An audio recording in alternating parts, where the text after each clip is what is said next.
Yahawah. With a lot of technical difficulty today, but we were still able to get on and get live. The water for those that will tune in and have tuned in.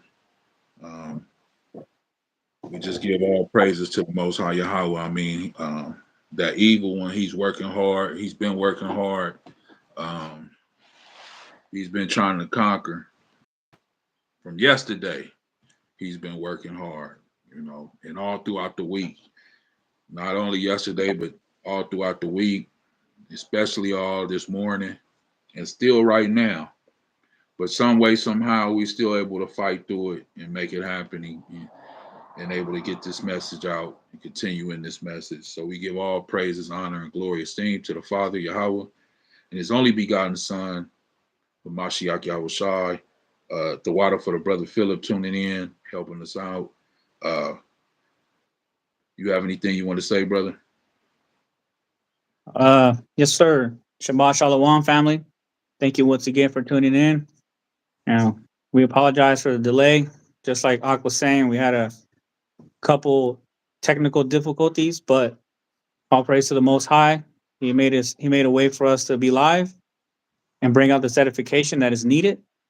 And again, all praise to the Most High and the Son of Mashiach Yahushai.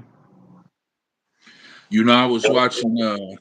All praises be to that. I was watching a little skit. Well, I don't want to even say it was skit. It was a brother. I had actually sold it in one of my videos a while ago. It was a brother that was guess he was in a gas station or something, but he was homeless, on the streets. And he was actually speaking some words of wisdom to some other Ahchyam that was in the car. And he was letting them know that it's about the journey, not the destination. It's about the journey.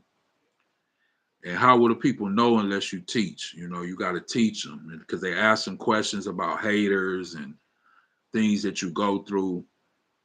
And he said, how will the people know unless you teach them? And then he said, look how the people scatter, how they walk away, how they go away from you. But they wanted something. They wanted $1. They wanted a quarter because they was homeless. But, they wasn't willing to hear what he says.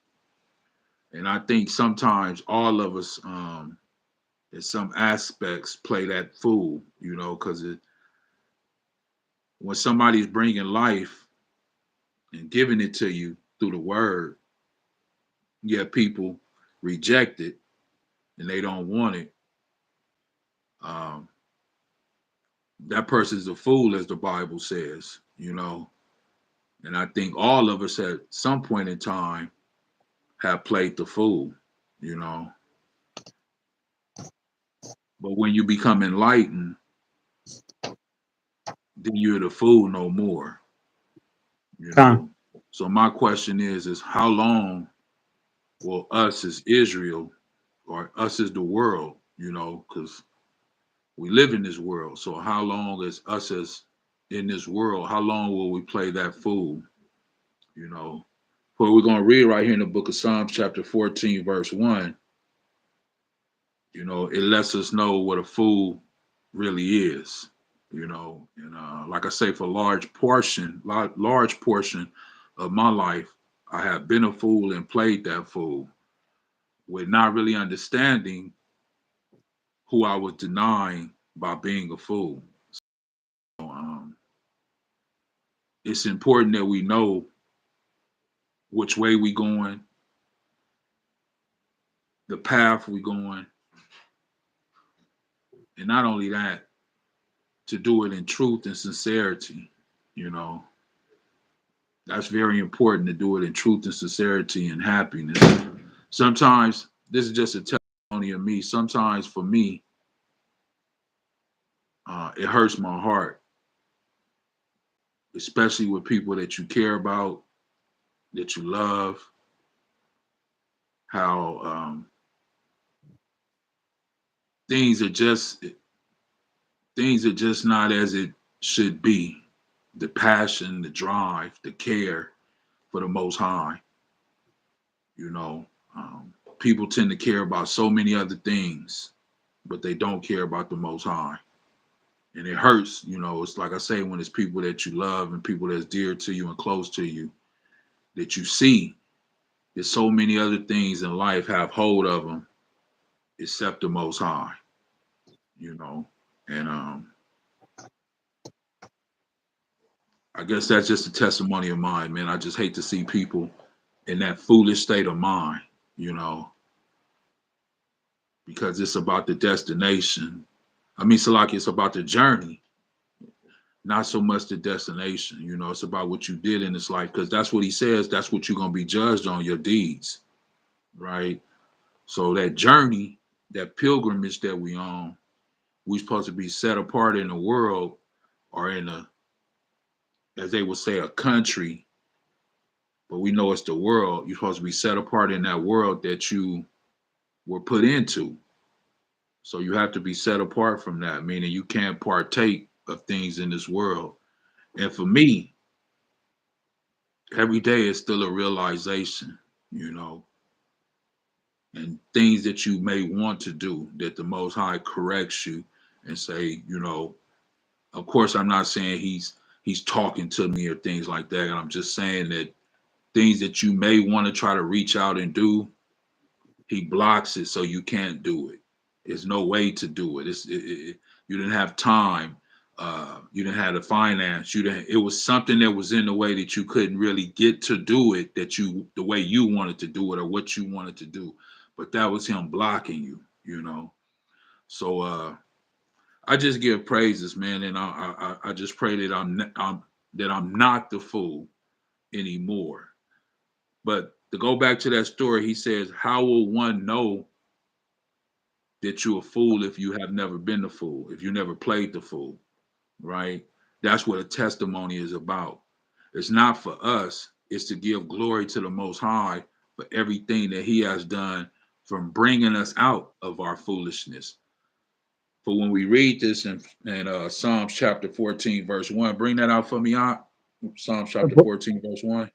The book of Psalms, chapter 14, verse 1. The fool have said in his heart, there is no APBTTMH. They are corrupt. They have done abominable works. There is none that doeth good. You want verse 2? Keep going. Yeah, keep going. Verse 2. YAHAWAH looked down from heaven upon the children of men to see if there were any that did understand and seek the Most High. So clearly right there, self-explanatory that the Most High, our Father, YAHAWAH, is looking down from the Shemayim to see, is there any man upon the earth that is seeking him? What does it mean to seek him? That means to wake up early, to go after him, to search for him, to study him. You got something? No, no. Oh, okay. That's what it means to seek, to search out, right? It doesn't mean just waking up and just thinking it's going to come to you. No, nothing in this life just comes to you. That's getting up every morning, every day, searching, seeking him and his truth and his will. That's what life is about. And it says that the Most High is sitting up on his throne, looking down on the earth at us. He didn't call us a fool, but he said the fool have said in his heart. So he didn't call us a fool, but if we want to be the fool, how do you know what a fool is? The one who says there is no Elohim. The one that says there is no Most High. The one who turns his back on the Most High. The one who's unrighteous. The one who doesn't love the Most High and his only begotten Son. Those are the fools. And he's looking down on the earth to see if there's one down here, just one, that's seeking him, that's coming after him. Right? Verse 3. Verse 3. They are all gone aside. They are all together become filthy. There is none that doeth good. No, not one. So he's saying there's none that do good here on the earth, not one.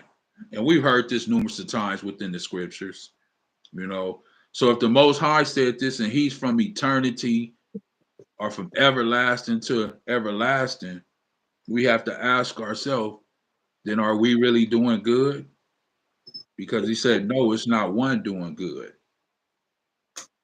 So sometimes in the things that we think we're doing that are good are really not good because our righteousness to him is as filthy rags, right? And we have to understand that what we think is righteous, or we see someone that we think is righteous or living righteous or doing righteous, to the Most High is still filthy.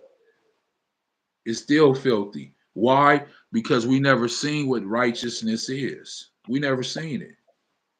You know, even when he was with the nation of Israel and he saved them out of the land of Egypt, he said he couldn't dwell amongst them. Why couldn't he dwell amongst them? Even though these was his people, he saved them. He brought them out of the land of captivity. He brought them out of the land of bondage. But yet he couldn't dwell amongst them as they were going in the wilderness. Well, he lets us know because they were a stiff-necked people. They were rebellious. It was things inside of them that were evil. And since he's from everlasting to everlasting and he know man thoughts, you know, he can hear what it is that you think and he know your innermost secrets. How can he dwell among you and be among you knowing the evil that was inside of you?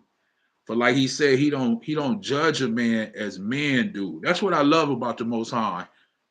Even when he went to get King David, before we knew it was going to be King David, when he sent Samuel, right? And Samuel thought it was going to be one of the other brothers. When he looked, he said, surely this one right here, oh, he's good, tall, strong. But the Most High said, no. He told Samuel, I don't look at men how you do, at the outward appearance, at the things seen with the eye. But the Most High looks within. You know, he looks at things we don't look at, things that are the unseen, just like faith, the unseen. And he's seen something within inside David that Samuel didn't see as a prophet. Isn't that something? And Samuel was walking in the spirit of the Most High, but yet he didn't see Salakia. Yet he didn't see what the Most High saw. But yet he had the spirit of the Most High on him. So just because we had a spirit of the Most High upon us doesn't mean we still actually see and perceive things like the Most High does. Because he's at a different state. He's at, as we would call it, a different level at what you would call righteousness. Right? So only the fool have said in their heart that there is no Most High. Then he says in verse 3 that they all become what? Filthy. Ask yourself, are you filthy? And be honest with yourself. You know, as Paul says, examine yourself. But examine yourself truthfully. What good is it to examine yourself and you're not going to examine yourself truthfully? Think about that. You know, you're going to examine yourself. You go to the doctor and ask him to what they call it when you go get it once a year or something, physical. Physical, yeah. Come on.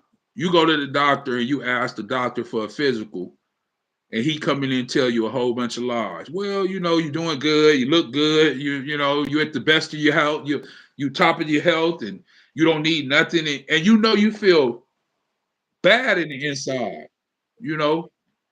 Something going on the inside, your body hurt, your back hurt, your knee hurt.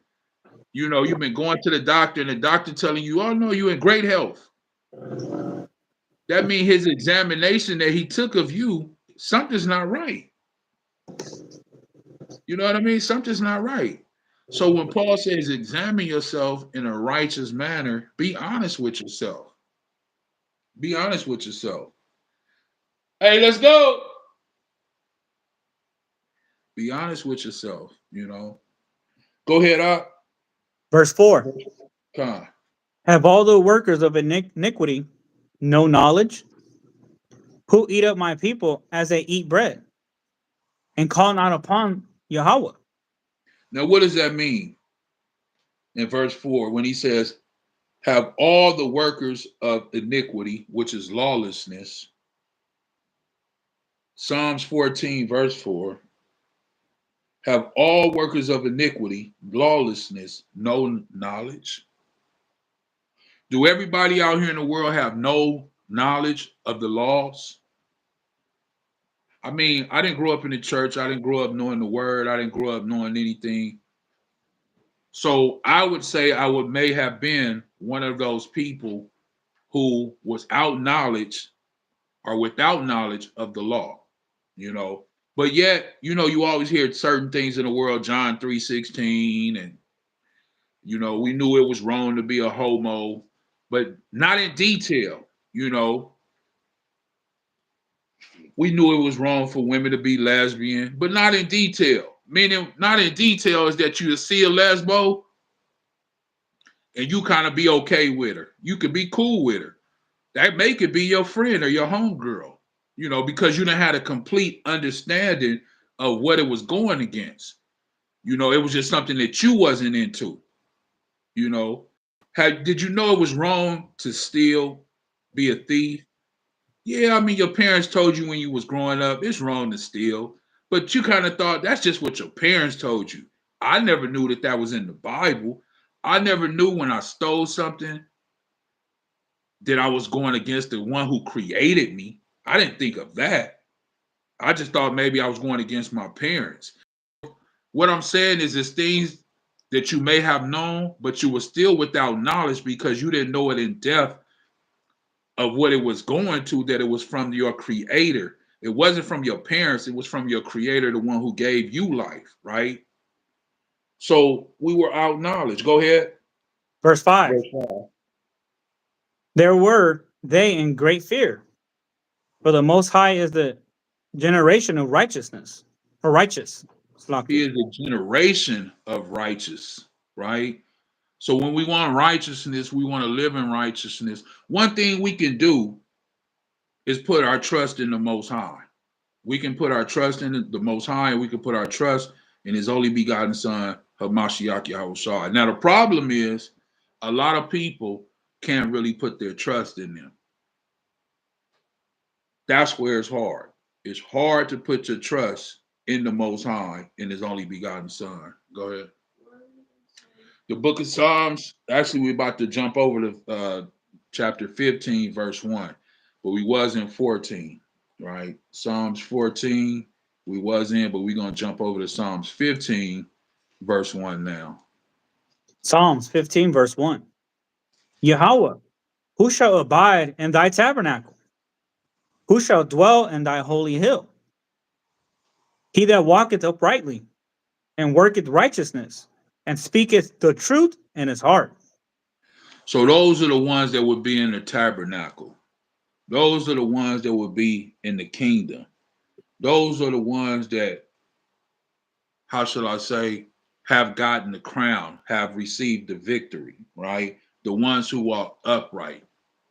Now, when we say a person is upright, does it mean that they're righteous like the Father? No. When somebody is walking upright, it means they're what? Anybody? Righteous. No. Upright. What does upright mean? You were created to be what? Upright. Right? That's what the Bible says. You were created, man was created to be what? Upright. But he has sought out other things to make him what?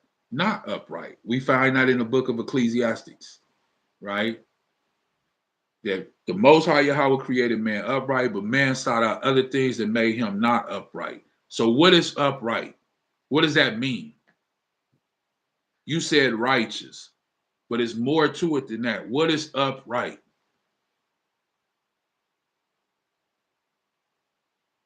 When somebody say, okay, older folks used to say this. They say, stand up straight, upright. Or when you're in the army, they say, get upright. And then what do people do? They kind of put their back in and kind of put their shoulders out and stand straight. So what does it mean? It means to be straight. That's what it means. There's no curves. It's a narrow way. It's a straight way. The same thing Hamashiach Yahushua says to us what? It's only one way. He is the life, he is the truth, and he is what? The way. You can't go into the Father no other way but what? Through him, right? And which way is that? It's a straight way. So when you upright, you're walking what? Straight. You're not crooked. You're not slouched over. You're not leaning to the left. You're not leaning to the right. You're straight, upright, at an angle, right? If you hunched over and you looking down at the ground, can you see what's coming to you? I see kids all the time, or people just in general, walking with their phone in their hand, looking down and run right into a pole, or run or fall because they're not watching where they walking and they almost twist their ankle or get hit by a car. Why? Because they walking straight up, but they not paying attention, meaning they're not what? Upright. Because if you're upright, your head is up and you can watch the things that are coming, the things that are happening, meaning that they're upright and they're straight. When you upright, you can go like this against your back, all the way down. It's straight, right? That's what it means. Go ahead, Op. Verse 3. He that backbiteth, not with his tongue, nor doeth evil to his neighbor, nor taketh up a reproach against his neighbor, in whose eyes a vile person is contemned. But he honoreth them that fear Yahweh. He that sweareth to his own hurt, and changeth not. And he that putteth not out his money to usury, nor taketh reward against the innocent, he that doeth these things shall never be moved. They shall never be moved. And you have to think about that. Why won't they be moved? Because they're using their stuff for evil. You have to think about that. That's why I say if you read in chapter 19, it says that his word is what? Pure. It's trustworthy. Let's jump over to there real quick. 19 and 7. And then we're going to go to Isaiah 45, right? Psalms chapter 19, verse 7. Come. Verse 7. The law of Yahweh is perfect, converting the soul, and the testimony of Yahweh is sure, making wise the simple. Making wise who? Making wise the simple. I mean, what makes one wise? Things of this world or knowing the word of the Most High? Some people would say the things of this world because some people say, well, I have a PhD. First of all, I have a master's degree, and I have a PhD, and I have this, and I have that, and I've accomplished this, and I've accomplished that. That doesn't make you wise. What makes you wise? Well, I know the scriptures. I can call off scriptures. That doesn't make you wise. What makes you wise? What makes one wise? Anybody? Who? Their actions. To know the scriptures and to what? Application. God.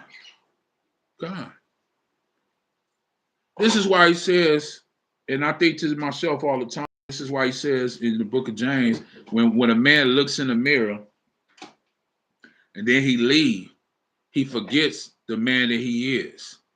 Meaning, you wake up in the morning, you pray, you may read you a scripture or two, then you leave, you get dressed, and then you leave for the course of the day, whatever it is you're going to do. Through the course of that day, things might occur that you may do things that you ought not do as a man of Yahweh or as a woman of Yahweh. So how James is saying, when you looked in the mirror this morning, you knew who you was. But through the course of the day, when you went out to the world, you forgot about who you was. That you was a child of the Most High. That you was a daughter of the Most High. That you was a son of the Most High. And then you became deceived in these things in the world and misled and fell into what? Sin. It's very easy. It happens every day, constantly. This is why the Most High says about the mouth and the man. A man can pray to the Most High, and 20 minutes later, he can cuss you out. That's why he said the tongue is one of the foulest things on the body. You praying to the Most High, all praises be to the Most High, call YAHAWAH, Shema Mashiach Yahushai. And then 10 minutes later, you get into an altercation, and everything from MF to everything else come out your mouth in a split second. You know, so what spirit are you really walking in? But once again, that's why I said he's always at work. He's always at work. We have to remember our righteousness, as I started off the lesson, is as filthy rags. Because even if you walking upright and you walking in righteousness, as long as you have this flesh on you, you still have what in you? Sin. You still have sin upon you because it's the flesh that makes you sin. As long as you in this flesh, you are, what's the word I'm looking for? When something could draw you to you, or you're not free from it. You're not free from sin. This is why, as I read this morning when we was going over scripture this morning, is about being dead. You know, and the Most High keeps showing me that. Things that I certain want to do, the Most High say, you got to be dead. You know, well, I want to take a trip. Well, people that's dead don't take trips unless it's for the Most High. Or I want a house. Well, people that's dead don't buy houses because they're already dead. You have to look at yourself as being what? Dead. If you don't look at yourself like that, then you're really not walking in his truth. Because the Bible says that you are dead in Hamashiach Yahushai, and now your life is what? Hid with him. Meaning, why is it hid? Because when you walking with him in the world now, you're covered under him, so you hid. They wondering why they can't get to you the way they want to. They wondering why certain things just don't quite work. Why you haven't fell down yet? Why you still doing okay? How come it always works for him? He should have been gone. He should have been this, or she should have been. Why is this still continuing on for you? Well, he's covering you. It goes to that poem. You remember that poem that we read at the house that day? Con. About the footsteps. The Remember Most High that? was behind him. Yeah. Yeah. He said, I only seen one set of footprints. He said, I thought you was going to be with me this whole time. He said, well, I was. Those were my footprints. That was the Most High footprints. Your footprints, he had already picked you up and was carrying you. So we have to understand that in times, the Most High, through his only begotten Son, has carried us. That's why we hid with him. Because he know we're going to have hiccups, we're going to have falls, we're going to have stumbles, we're going to bump our head. Just like a child when they first start walking. You know, you got kids, you understand when they first start, they wobbling. Sometimes they fall and hit themselves, and then they sit there and cry.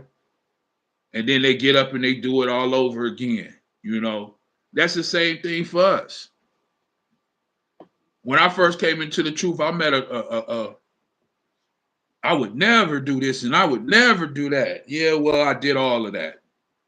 That's why it says don't let no new believer become no leader, or don't let no new believer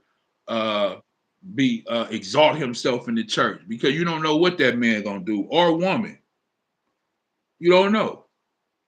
It takes time to go through this, especially when you get put in that furnace. You know, and you make proclamations like I tell my children, I tell anybody that I come into contact with. You say you believe. Once you say you believe, he coming after you. And I don't mean in a bad way, but he wants to make sure that what you said, you really believe. Because if you believe, then that means that you're a part of his elect. Let's get that real quick in the book of Isaiah, chapter 45, And 3. starting at verse 4. Okay. Isaiah 45. The book of Isaiah, chapter 45, verse 4. Is that what I want? Yeah. Go ahead. For Jacob, my servant's sake, and Israel, mine elect, I have called thee by thy name. I have Notice how it surnamed started off, Salakia. Notice how it started off with Jacob. His what? my What did he servant's call sake, him? Uh-huh. Uh-huh. and Israel, mine elect. His elect. What does it mean to be elect?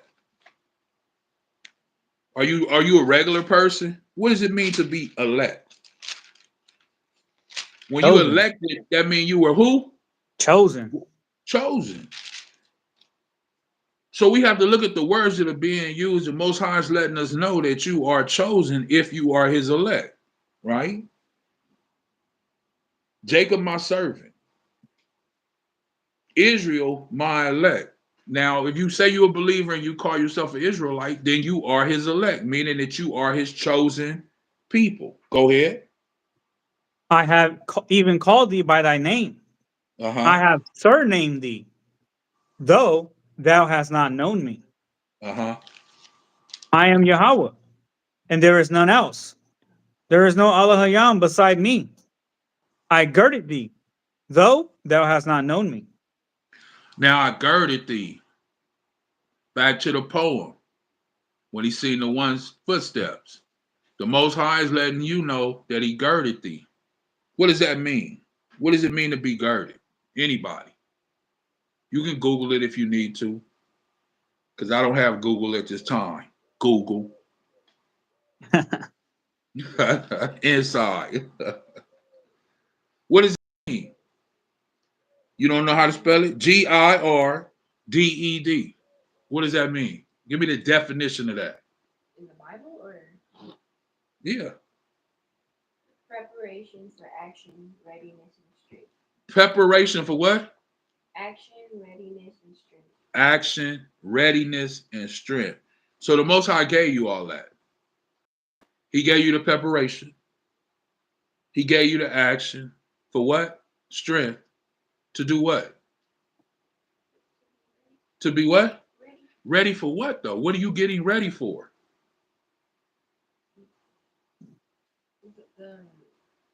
The war between The war between who? your flesh and your spirit. So you getting ready for the war between yourself, your flesh and your spirit. That's what you just said, right? So it's a war between who? Yourself. That's what people don't realize, that they at war with their own self. And a lot of people give in to their own self, you know. For the ones that's a little older on here, you know, people that may watch this, you know what I'm talking about. And even the younger ones, they give in to themselves. Every time you give in to sin, you a slave to it. And like I said, I don't been in the parking lot crying over a cigarette, looking like a dope fiend. That's what it'll bring you to, you know, or in your room, sitting there crying because you don't want to watch the wrong thing, you know, porneia. It got so much of a hold on you. You get what I'm saying? Alcohol, drugs, all these things have a hold on you in the what? In the flesh, because the spirit don't want none of it. The spirit don't want none of it, none of it. But it's the flesh that wants it, right? Keep going. Verse 6. That they may know from the rising of the sun and from the west that there is none beside me. I am Yahawah, and there is none else. Now, from the rising of the sun, which is in the east, And from the what? The west, that there is none besides me.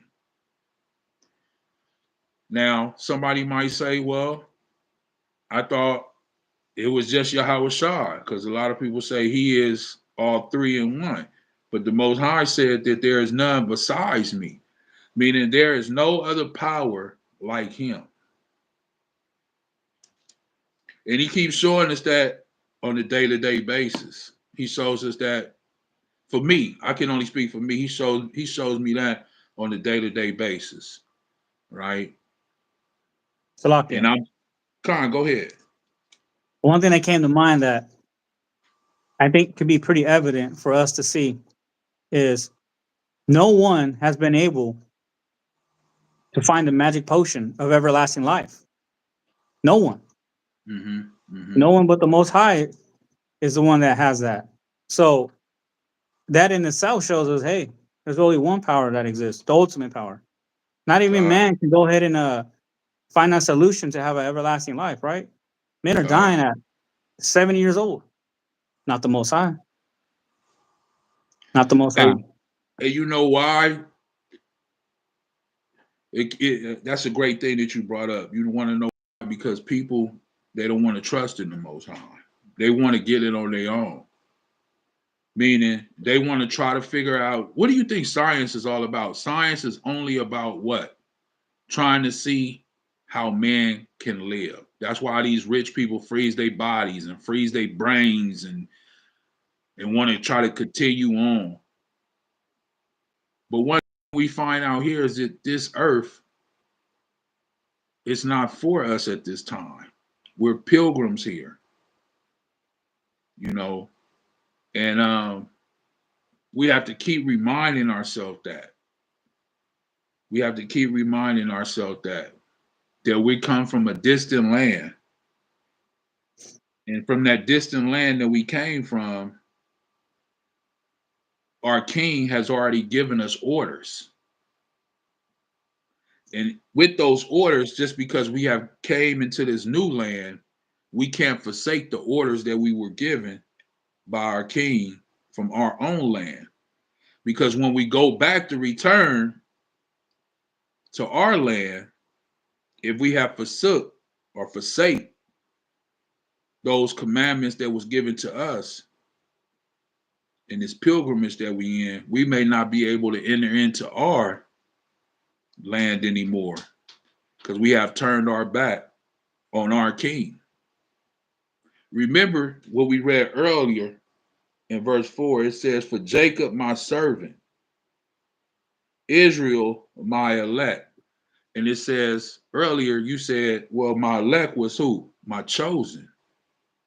You were chosen to do this job as a pilgrim here on the earth. Not everyone has this knowledge. Not everyone receives the knowledge. Not everybody wants it. People will log on, people will listen, and they'll listen until they hear something that they don't want to hear. And then after that, they're gone. People will come to you on the corner and they'll listen. And as soon as it's something they don't want to hear, something that's in the Bible, oh, no, it don't say that. Well, we just read it. What do you mean it don't say that? That's your interpretation. Well, I'm not interpreting anything. That's what the Bible just said. So if you elect, that means you were chosen to do this. And I think sometimes us as individuals, we take that for granted. You know I have. And sometimes I still do to this present day. Because he could have taken our lives already. You know, he could have took us. I can only speak for me. He could have took me a long time ago. Last night, 2 years ago, 4 years ago. Why me? Because we both know, me and you know people that our age have passed away. Younger, from the time we was teenagers into the time now. Why are you still going? Why? What's the difference between you and that young gentleman that you knew as your friend growing up? or the lesson we just did with the young teenager that was 15. Was he 15 and got killed at the mall? Right. Now we was at the mall at 15, but yeah, we was able to make it through that. What's the difference between us and them? You were elected or part of the elect to do something for the Most High. And that's why you have been chosen at this point in time in your life to bring forth this gospel, to bring forth this message. Somebody might say, well, how do you know that? The Bible lets us know that. I believe that's in Romans. Is that Romans? Hold on, yeah. Romans 17 and 26. Let me see. He'll have you where you're supposed to be. Let me see. Romans 26, I think 26, 29, something like that. 17. Let me see.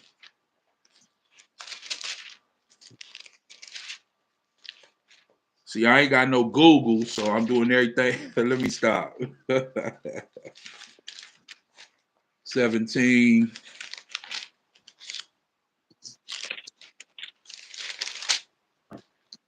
No, it ain't Romans, because Romans 16. So where's that at? Acts, I'm sorry. That's what it is. Acts 17.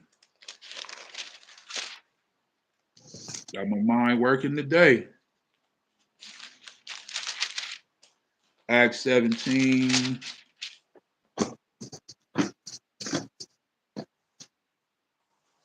God, 26. The book of Acts, chapter 17, verse 26. Uh-huh. And have made of one blood all nations of men, for to dwell on the face of the earth. So it's what? One blood. All the nations of people come from one blood. That man Adam, then Noah, his 3 sons, right? All the same blood. To dwell on the face of earth. Here's the second part. Go ahead. And have determined the times before appointed, and the bounds of their habitation. So wherever you at right now, it was already predetermined that's where you was going to be in your life. It had been appointed. It had been determined the times before. So somebody might say, well, I don't understand how I got out here or how this and how that. Well, it was already appointed. It was already predetermined. The bounds and everything it's already, our life is already predestined. And this is what the Most High want to happen. It's not a, we just met each other. No, we were Coincidence. supposed to. That's the word I was looking for. It's not a coincidence that we just met each other. No, it's not. We were supposed to. Because it was something about you and it's something about me that the Most High said you guys need to come together and learn something from one another and come together and do what I have y'all. Whatever it is that he have us supposed to be doing, that's what we need to do, right? Bring it Now, out. let me show you this. I was way somewhere else in a whole nother place, in a whole nother city. And the brother seen me and he asked me, hey, what are those on your shirt? I said, fringes. We go into a whole, I don't want to say debate, but a whole talk for about an hour about fringes, about the Bible, where it's located. Can I show him the whole 9, right? After about that whole hour, we get to talking and come to find out that same brother that I'm talking to, after a whole hour go by, come to find out he know you. Isn't that something? Out of all the people in the world, millions and thousands of people everywhere, I'm going to run into somebody who know you, right? Isn't that crazy? No, it wasn't a coincidence. It isn't crazy. That's the Most High. Now, what reason? I have no idea. I'm not a mind reader. I'm not things like that. But what I'm saying is in this life, in this world, things are already appointed. I wasn't even supposed to be there. That wasn't even my right time. That wasn't even the right day. I mean, so many things had to work in a certain type of fashion for that to even happen. But it did. The same reason why me and you are together. The same way, the same reason why me and my wife are together. The same reason why you had a job that you have, the car that you have, the kids that you have. Everything works for his purpose because one thing is a ripple effect for other things. You know how when you think about your life, you say, well, man, I wonder if I had never married my wife, what would I be doing? Or if I never had no kids, where would I be at right now? What would you be doing right now in your life? No wife, no kids, no truth, the most high you don't know, you just in the world. Imagine the life that you would have right now, right? You can't fathom. You can't think of it. You know why? Because that's non-existent. That's something that's lost. Because that's not what the Most High wanted for you. He wanted something else for you. And we know it right here in verse 26. Go ahead, read 27. Verse 27, that they should seek the master, if happily they might feel after him and find him, though he be not far from every one of us. So he was never far from us, but you say you got to seek him. You know, when I first came into the truth, I think I told you the story. I was presented with a Bible, you know, and they say, did you read it yet? I said, no, I'm going to read it. A couple months went by. They said, hey, did you read it yet? I said, no, I'm going to read it. But what it was showing is that I wasn't seeking it. But as soon as I started to seek it and I started to go after it and I started to apply, oh man, the knowledge and the wisdom and everything was in abundance. He started to pour it on. So much so that, hey, here it is years later, and I'm still going over it. And I still find things. And it's not so much that it's a mystery when you read it. It's just that you didn't have the knowledge to understand what it was that you were reading. Because words are just not words when you read the scriptures. It means the meaning is much more. Like I say, when we talked about the elect, yeah, you can read that and just say, okay, Jacob is his elect, but it means that you were chosen before creation. Why did he choose you before creation? Of course, it's things that we still don't understand, but why did he choose you? Why did he make our paths cross? You know what I mean? So this is why he say meditate on the word day and night. You got plenty of other things to be thinking about than all of this foolishness that's out here in the world. And when we really get into the word, there's not enough time in the day. You know, not enough time in the day. Go ahead, bring out 28. Verse 28, for in him we live and move and have our being, as certain also of your own poets have said, for we are also his offspring. Keep going. For as much then as we are the offspring of the Most High, we ought not to think that our Godhead is like unto gold, or silver, or stone, graven by art and man's device. That last one, 30. Verse 30. And the times of this ignorance the Most High winked at, but now commanded all men everywhere to repent. And I'm so glad that we have a father that's willing to, as he say, wink, have grace, show mercy, have compassion at our ignorance, because that's what it was. We were ignorant. We have to be honest with ourselves now that we look back at our life. We were ignorant, and we're still ignorant because we still make mistakes. And in those mistakes, he still shows mercy for us, that our ignorance that we have, you know, and he shows us to be more patient, you know. I've been trying to be patient all since last night, you know, and he's still gonna work on me. And I'm pretty sure it's not over with. He's still gonna go. That's his job, you know. But I look at what James says. He says, count it all joy. It'll get worked out some way, somehow. It'll come all back together. It might take a little while, but it'll get worked out. And then we just have to count it all joy. Then does that mean that your blood pressure or your your mind, your frame is like a up and down? Of course. You're dealing with emotions. But as long as you can try to keep those emotions intact, just like the brother here when we was going through our technical difficulty earlier, I said, well, everything else failed. Everything. But I said, let's see if we can go live just on YouTube. You get what I mean?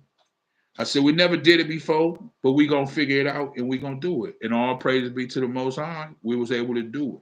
So he threw some punches. Yeah, all praise. He threw some punches. But just when he had you on the ropes, when they think the fight is over with, everybody standing up and they, he about to go down. Hey, I threw that last Hellmaker and we still in the fight. Here it is. We in the 12th round. Let's go back to Isaiah chapter 45 because I want to get some of that. It's some good stuff right there. I want to get some of that. What verse we left off at last? I think it was verse 7. Verse 7. Come on, go ahead. Isaiah chapter 45, verse 7. I form the light and create darkness. I make peace and create evil. I, YAHAWAH, do all these things. Now, when you read that, it says, I form the light and create darkness. I make peace and I create evil. I, YAHAWAH, do all things. But when people read this, how come they never say anything about this? In the book of Genesis, chapter 1, could somebody get that for me? Genesis chapter 1, verse 1. See, the Most High is proclaiming he's from everlasting to everlasting.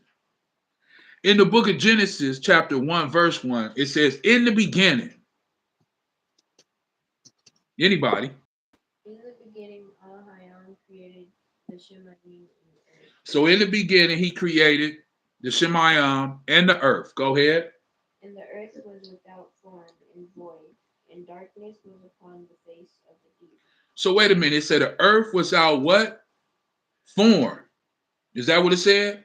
Without form. Without form. So it had no shape to it. It was without form. And what? Void. And void. It was void, meaning there was nothing there. Right? Go ahead. And darkness was upon the face of the deep. And darkness was upon the face of what? The deep. The deep. But right here in the book of Isaiah chapter 45, verse, what was it? 7, the Most High said, and created darkness. So the Most High created darkness. And if he created darkness, when Genesis 1, and what verse is that 2? Mm-hmm. It said darkness was there, right? So if darkness was there, then the Most High created that darkness. Do you see that? Read it again. Verse 2. And the earth was without form. The earth was without form. And void. And void. And darkness was upon the face of the deep. And darkness was upon the face of the deep. So what was already there? Darkness. So he didn't need to bring forth darkness because it was already there, correct? Mm-hmm. Con. But let's see what he brought forth. Read the next verse. Verse 8. No. Salakia. Not you, her. No. Genesis 1 and 3. Go ahead. Wait, we finished 2. Finish 2. Go ahead. And the ruach of Ahchyam moved upon the face of the waters. Now the spirit of the Most High is moving over the waters. So it's water and it's darkness there. We have water and we have darkness. Which he said he create all of that, correct? Mm-hmm. How do we know he create water? Well, the children of Israel was in the wilderness and they was thirsty, murmuring. Talking about, have you brought us in the wilderness to die? The Most High told Moses to go forth. Take some of the elders with you. When you get to a certain rock, smite the rock and water will come forth. Now, was it water in the rock, or did the Most High make the water come out of the rock? The Most High made the water come out the rock. So we have the water and darkness. Go ahead. And Ahchyam said, "Let there be light," and there was light. And the Most High said, well, Salakia, Elohim, because it was multiple things working. I don't want to just say the Most High. Elohim said, "Let there be light," and there was light. And if you keep reading on, it says that he separated the light from darkness, right? And he called the light what? Day. Day. And he called the darkness what? Night. Night. But it was already darkness there. So the Most High had been created darkness. The only thing he created new right there was what? Light. And he lets us know in Isaiah 45:7 that he creates, he says, "I form the light and create darkness." So he's been from everlasting. Then he called the light day, correct? And he called the night darkness, right? Darkness. Oh, Salakia, darkness night, right? Now, when Yahawashi was on earth, he made a claim and he said something. He said, "Is there not 12 hours in a what? In a day. In a day. Let me work the works of what?" Let's get it. John 11 and verse 9. Anybody, pull it. John 11, verse 9. Let's see what Yahawashi said about the day, which is light, right? Which is light. Because it was already darkness here. But he separated the day and the night, or the light and the darkness, because it was going to be a difference. He's showing you in Genesis it was going to be a difference. And what's the difference? Light and dark, day and night, right? That's the difference in this world. And Yahawashi is going to explain it in John 11, verse 9. Bring it out. I'll bring it. Bring it. John chapter 11, verse 9. Uh-huh. Yahawashi answered, "Are there not 12 hours in the day? Right. 12 hours in the day. Go ahead. If any man walk in the day, he stumbleth not." So what Because he's really saying is that if any man walk in the light, if you walk in the light, that you will not what? Stumble. Because the day is referred to what? Light. Going all the way back to Genesis chapter 1, verse 1, 2, and 3. Yahawashi taking you all the way back to the beginning. Continue on. Watch this. because he seeth the light of this world. Oh, he seeth the what? He seeth the light of this world. What is that representing? The light of this world. The Most High created that light. The Most High is light. He gives what? Life. Light is life. It's a source of what? Life. Darkness represents what? Death. Night represents what? Death. For when we go deeper into the Bible about these words and terminologies, it says most evil happens at what? Night. Of course, in this day, a lot of evil happened in the daytime too now, but most evil biblically happens at night. That's why they make songs about the freaks come out at night.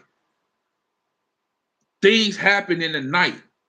People that live in that type of environment and that type of world, they love that night because they can hide in the darkness. They can slither through and not be seen as much in the light as they would in the darkness. So they'll wait all day. I know some people sleep all day and don't come out to the night. Why? Because that's how they can maneuver a little easier. Go ahead, Salaki. I'm sorry about that. Go ahead. Verse 10. Uh-huh. But if a man walk in the night, he stumbleth. He do Because what? he stumbleth. Uh-huh. Because there is no light in him. So there's no light in him. So we see here that if a man walk in the night, which is in darkness, he stumbles. Why? Because there's no light in him. Meaning that he's evil in the what? In the inside. Darkness, night represents evil. Day, light represents what? Good. The Most High creates it all. He had been created darkness before he even formed the earth. But since he was going to form this earth and he know his elect, which he had chose, were going to go into this earth, he had to bring some what? Light to it, because his chosen people were going to go into the earth. He couldn't leave his people on earth in just complete darkness. So he had to create light. He had to create day. But watch this. We don't have to go to it. But when Hamashiach Yahawashi returns, it said the sun, which gives the light, and the day will be turned to what? Anybody? The sun will be turned to what? Huh? Anybody? Blood? No, that's the moon. The sun shall be turned to what? Anybody? Nobody? Darkness.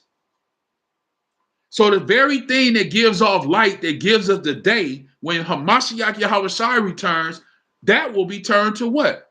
Darkness. Why? Because the light is now here where? On the earth itself. And he is the light. And the moon, as you said, will be turned to what? Blood. Now we know it today. It says you will see these signs and wonders coming. And we know when we see these things that what? We call it, people call it today an eclipse. When the sun is covered and they call it eclipse. And then when the moon is turned, or what they call it, like it was supposed to be a strawberry moon the other day or something. A blood moon. A blood moon and all these things. But we know those are signs from the Most High. These are things that he's giving off, that he's coming. He's sending his son. So we must work the works of what?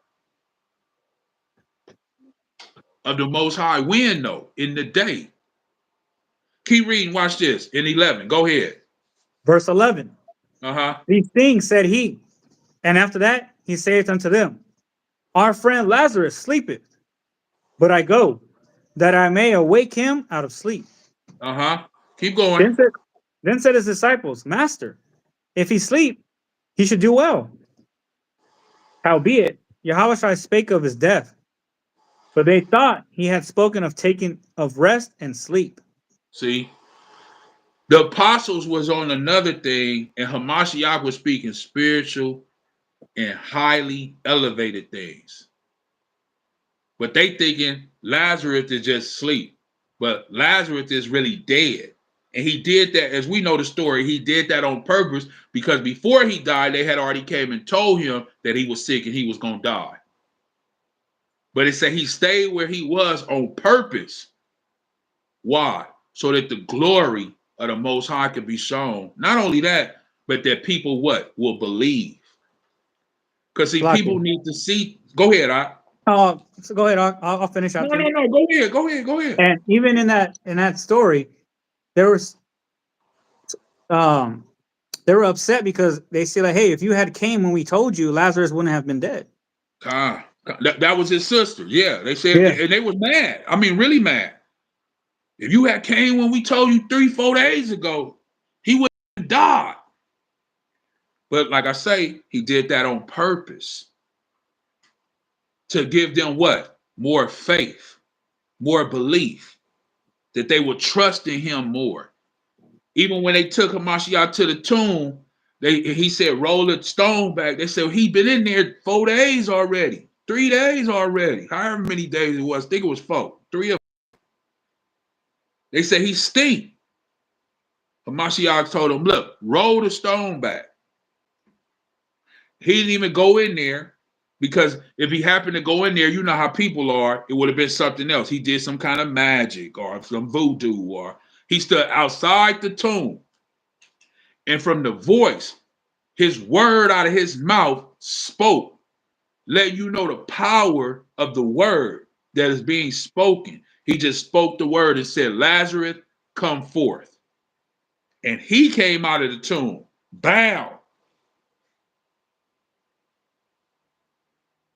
Why did he do it like that? So people can know the power of the word. And when did he do it? In the daytime. Why? Because the day is light. He just gave you a proclamation when he started in verse 9. He said, I got to go and work the what? The works of what? What did it say? Verse 9. Verse 9. Yahawaah answered, Are there not 12 hours in a day? Uh-huh. If any man walk in a day, he stumbleth not. Because Salaki, start at 8 so you can get the context of what I was just saying. Because now verse he's finna 8. make his move and go. Go ahead. Verse 8. His disciples say unto him, Master, the Jews of late sought to stone thee, Uh-huh. and goest thou thither again? Yahawaah answered, Are there not 12 hours in a day? If any man walk in a day, he stumbleth not, because he seeth the light of this world. But if a man walketh in the night, he stumbleth because there is no light in him. Con. No, that's all I wanted right there. Hold on, let me plug up my charger. I'm about to go dead. That's what I wanted right there. But see, if you read that account, it shows that Hamashiach, he had made the proclamation that he was already finna go forth. But his apostles was like, look, you going over there, they already tried to kill you once. And he letting them know, look, I gotta go do this work. Same thing for us. You gotta go do the work. That's why he says it's not 12 hours in the day. If any man walk in the day, then you'll be okay. If you go out in the daytime, Hamashiach Yahawashi is letting you know I got you. If you go out in the day. But when you go out in the night, if any man go out in the night, he might stumble because there's no light in him. I see a lot of ox out there teaching at night. You know, I don't suggest it. Now, if you already out there teaching and it get dark, that's fine. But I don't know why we at the club and waiting on the club at 1 a.m. to get out to preach to the people that's coming out the club intoxicated. I never understood that. I never understood that. I don't get that. Are you at the strip club and waiting till the strip club is over, and then you outside the strip club preaching at 2 o'clock in the morning? What sense does that make? I don't get that. But that's just me. That's just my opinion. You know, other people, it is. But I just wanted to bring that out. Let's go all the way and finish this up in Isaiah, because I want to get the last of that meat on that bone. Isaiah 45 verse 8. Go ahead. Drop down, ye heavens, from above, and let the skies pour down righteousness. Let the earth open, and let them bring forth salvation. And let righteousness spring up together. I, Yahweh, have created. Verse 9. Con, keep reading all the way down. Woe unto him that striveth with his maker. Let the potsherd strive with the potsherd of the earth. Shall the clay say to him that fashioneth, What makest thou? Or thy work? He hath no hands. Woe unto him that saith unto his father, What begettest thou? Or to the woman, What hast thou brought forth? Now, I love this in the NLT, and I wish I could pull it, but I don't have no internet. But the way it explains is basically what it's saying is that how can you say to your creator, to your maker, the one who created? Are you able to pull it in the NL? Yeah, let me get it. One second. Yeah, because the way it breaks it down, and it says about the father and how the child would turn around and ask their own parents, why did you make me like this? I didn't ask to be born, right? And for someone to ask those things and say those things, we have to understand what nature they're in. They're in a very proud and prideful nature, I would say. A very proud and prideful nature, I would say, that they're in, you know. I got it. And pride wasn't made for man. Go ahead, Isaiah 45, verse 9, in the NLT. bring it out. What sorrow awaits those who argue with their creator? Does a clay pot argue with its maker? Uh-huh. Does the clay dispute with the one who shaped it? Saying, stop, you're doing it wrong. Right. Does the pot explain? That's exactly what people are saying. Stop. You created me wrong. I'm not a girl. I'm a boy. Stop. You did it wrong. Right? That's what they're saying. Go ahead. Verse 10. How clumsy can you be? How terrible it would be if a newborn baby said to its father, why was I born? Or if it said to its mother, why did you make me this way? Imagine a child. You just had a child. Imagine your child, your son that you just had months ago. Not even months. We just say weeks. Imagine your son coming out the womb and turning to you. He can't be weeks old saying that. Huh? He ain't gonna be weeks old saying that. He ain't gonna be. No. This is what the Bible is saying. Imagine this, right? That when he come out the womb, he turn around to his father or his dad and his mama and say, why you made me like this? As soon as they come out the womb. Or, why was I born? I didn't ask to be born. A lot of kids say that. She said a lot of kids say that. They do. A lot of kids say that. You know why they say that? Because they're not happy with themselves. They're not happy with themselves. And it's rhetorically speaking, it's not necessarily saying like you was just born and they say that. Right. It's throughout the actions, you know, as they grow, they're not happy because they see others, they envy, which what they shouldn't do. Right. They envy what others have. Or, you know, not knowing they might be envying somebody who's in a worse off situation, but they don't care because they see something they like. Right. Envy is sin, which means that opposer has got to them. It's letting us know in verse 9 and verse 10, when children are this way, that they have been possessed by an evil one, right? That there's an evil spirit on them. That they have went against who? Their creator, their maker. Go ahead, verse 11. Verse 11. This is what YAHAWAH says. This is what YAHAWAH says. Go ahead. This is the Most High finna let them know now. Go ahead. This is what YAHAWAH says. The Holy One of Israel and your creator. Do you question what I do for my children? Do you give me orders about the work of my hands? I am the one who made the earth and created people to live on it. With my hands, I stretch out the heavens. All the stars are at my command. I will raise up Cyrus to fulfill my righteous purpose, and I will guide his actions. He will restore my city and free my captive people. So now it's going into Salakia. Now it's going into Cyrus. That's cool. But what I wanted to show right there is that the Most High created everything. And he says, who are you to turn around and basically ask your maker anything? And this is what we have to understand. A lot of people, as she was saying, a lot of people are unhappy with themselves because they envy other people. They may even really be in a worse predicament, but they don't see it like that. You know, they think that they are in a worse position, but the other person that they actually envy may be worse off. And people are so unhappy with themselves, and we see it within this world today that everybody is trying to better themselves in a physical aspect way, right? Whether it be by purchasing things to put on your body, to enhance things on your body, whether it be taller, shorter, smaller, bigger, like everybody's just unhappy. I've never seen so many people in my life in this world that are just unhappy. And then they act like when they get these things that they're more happier. But the thing about it is it's just like having money and not having money. When you don't have money, you're unhappy.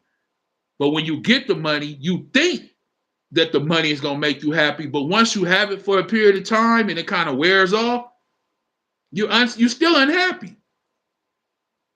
That's so like, yeah, that's like how the most I feel like when people turn and say, why am I even here? Why am I even here? Yeah. You know, Yeah. he, of course, he put us here for a reason. That reason we don't know because our memory's been wiped when we got here. Right. So we don't know, what we should or should be doing. And it's not like we have guidance because the people that were born into, the families that were born into, they don't know no better. Right. They weren't taught. You get what I'm saying?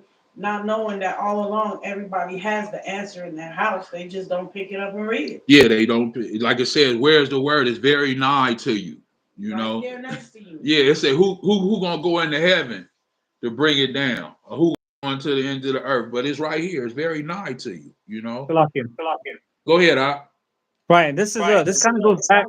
This right here, what we're reading is an example of what was brought out earlier in regards to why the Most High can't dwell with us. Because an example like this. Exactly like that. Exactly like that. And that's why I say that unrighteousness is from the beginning. It's within inside of us, And like you said, this is why he can't dwell with us, amongst us, I would say. But this is why what you said earlier about cleansing yourself. What is your duty? What is your job? To separate yourself from this world. And you have to continue to cleanse yourself so that the Most High can do what? Dwell with you. But he can't dwell with you or be amongst you as long as you what? Want to continue in the filth. That's what it speaks about in the book of Sirach and the Wisdom of Solomon about what? Let's get that real quick. Dang, I ain't even got my other book. Wisdom of Solomon, chapter 3. I believe it's verse 9 is what I wanted. And then you give me John 8 and 32, somebody. And then Wisdom of Solomon, chapter 3, verse 9. Verse 9? Yeah, Wisdom of Solomon 3 and 9. Verse 9. They that put their trust in him shall understand the truth. And such as be faithful in love shall abide with him. For grace and mercy is to his saints. He has cared for his elect. Grace and mercy is to his what? His saints. Uh-huh. And he have care for his elect. Now we've been reading all day in Isaiah chapter 45, verse 4 about the elect. But right here, Solomon lets us know his care is for who? For his elect. That's the same reason why he made the day, which was light, and called it day. Because his elect, his chosen, was going to be put here on this earth. And like she was just saying, we didn't have no direction because the people that was born before us didn't do the thing. So when we were born, we didn't have direction. But he has left us the word. As she said, all we had to do is pick up and read it, right, and apply it to our life. He has left us this light through his only begotten son, through his prophets, through the writings, through the Torah, for all the ones that have been sent. Somebody might say, well, I don't know. How do we know that? Because it's written. Once again, if you still got Isaiah, give me Isaiah 34 and 16. Don't leave wisdom. Hold that too, but give me Isaiah 34 and 16. The book of Isaiah, chapter 34, verse 16. Uh-huh. Seek ye out of the book of YAHAWAH. Seek what? Read. Go ahead. Seek ye out of the book of YAHAWAH. Okay. And read. And read. So that's what we have to do. When you want to seek, when you want to find, when you want truth, you want knowledge, you got to seek the Most High out of what? the book and read. A lot of people don't read. You know, they read Harry Potter and, you know, all of these other Cat in the Hat and, you know, all of the other stuff. Love novels and stuff like that, or the Da Vinci Code, but they don't want to open up the Holy Bible. Why you don't want to open up this? This is the real code right here. Why you don't want to open up this? So Isaiah told us to read the book. You want to seek, read the book. Now go back to Wisdom of Solomon 3 and 9. With that concept of the light, day, the elect, all those things, listen to what he's going to say. Wisdom of Solomon 3 and 9. Verse 9. They that put their trust in him shall understand the truth, and such as be faithful in love shall abide with him. For grace and mercy is to his saints, and he have care for his elect. Keep going. But the ungodly shall be punished according to their own imagination, which have neglected the righteous and forsaken Yahweh. For whoso despises wisdom and nurture, he is miserable, and their hope is vain. So he says that he is Salaki, he is miserable and their hope is vain. Those people that are unrighteous and those people who despise what? His word that is in this book. Those people are the ones that are going to be punished. Those people are the ones that the Most High is going to send his only begotten Son on to what? Bring torment. Because they despise his word. So the very pastor, the very bishop, elder, deacon, whatever you want to call them, they're sitting up in these congregations like they're going to lie tomorrow on Easter. They're sitting up there and tell that whole congregation, and it's going to be a plethora of people in there, especially tomorrow. People don't even go to church regularly. They're going to be in there tomorrow with their Sunday best on. And the pastor's going to get up there and lie to them people and let them know that the commandments is done away with. We selling pork dinners after church in the parking lot.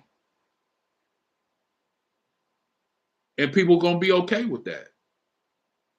Why? Because they don't seek, they don't read, and they despise his laws because they can't do what it is that they want to do. Didn't you say something about that earlier? About doing what it is that you want to do?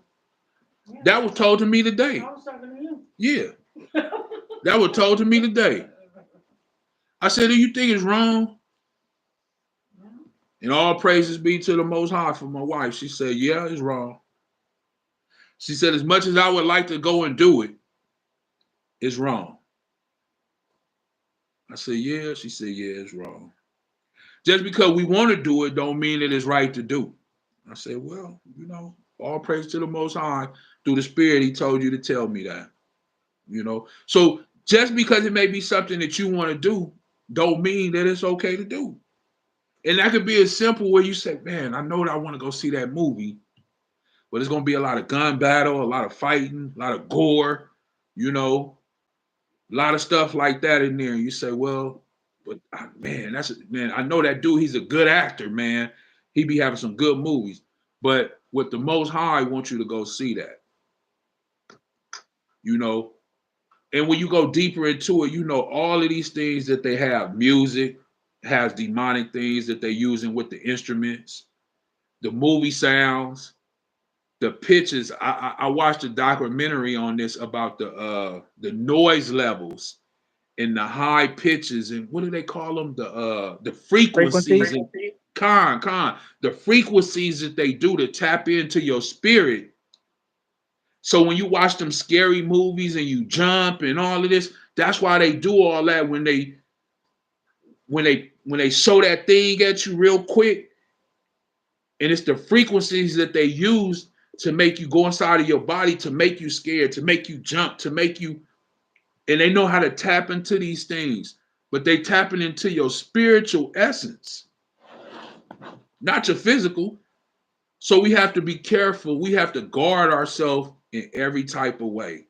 And what a beautiful thing it is that somebody that loves you may say, hey, you know what? That may not be the best thing to do. You know, hope just nah, don't do that, or don't do that, sister. Go ahead, I see you.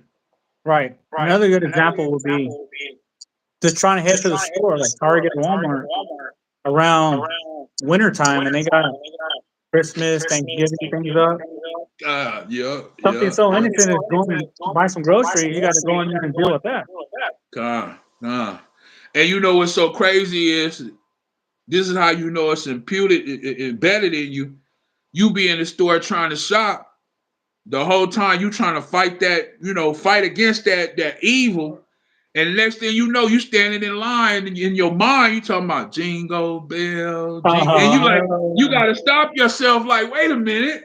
Stop the amount of You know? we've been at the store and I started humming. Yeah, she started humming, because you got to catch, and then you catch yourself. Wait a minute, and you say, "Dang, these people, they vicious." And they get you every which way because not even thinking about it, that song Jingle Bells is a slave song where they would put bells around The slaves, yeah, so that if they ran, they could hear them. the bells Right, jingling. that's where the jingle come from. I'm like, man, so you in here buying demonic stuff, listening to slave songs, and they just like white folks grinning, talking about, yeah, give us all your money. I'm telling you, I'm know. Like, okay. So that's what I'm saying. Just as easy as that, like you say, going to Target, Walmart, and then you hearing that, just like tomorrow.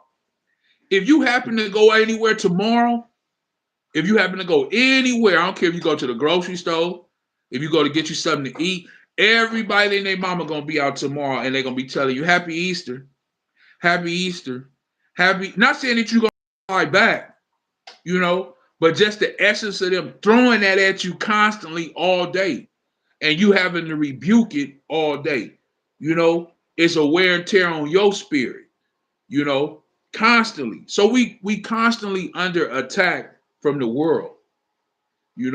Being bombarded, but with all of this filth that they put upon us. And I'm not trying to say, that we don't partake in some of the things, because hey, I'm not gonna lie, sometimes, I might watch a little part of a basketball game or a football game or something like that. And I know that's not even good, because that all that stuff comes from Roman and the gladiators and the Roman games and all of those things. Our people didn't partake in that. Our people wasn't basketball players and football players, and that's just another form of slavery. I get it.